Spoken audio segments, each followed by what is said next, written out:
Welcome. My name is Candice Sutliff and I'm the Associate Director of the Office of Financial Aid at Rose-Hulman.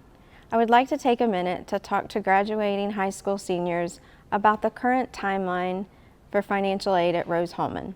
The first area I would like to talk to you about are action items. Look at your banner web and see if you have any missing documents.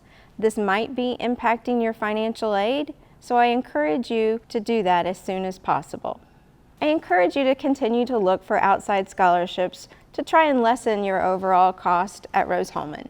The next area I would like to talk to you about is loans. For parent loans, the application process is going to be through studentaid.gov, and that will open up in mid-April. Generally, when a parent applies for a parent loan, they get a response within 24 hours. We also have families that are looking into private loans. This is a loan that is in the student's name, but generally it requires a cosigner. Those loans I would encourage you to start applying for in mid-April as well. The final type of loan I'd like to talk to you about are student loans. These are loans that you're actually going to be accepting through your Banner web portal.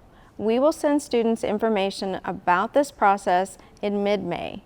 The final thing I'd like to talk to you about is work study.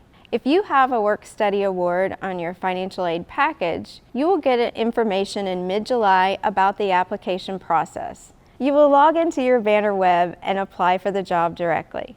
For students who do not have a work study award on their financial aid package, I would encourage you, once you come to campus for orientation, to reach out to various departments to see if there are any additional work opportunities available for you. We understand that everyone's situation is different, and we are here to help you from application to graduation. Please feel free to reach out by phone or email with any questions that you might have.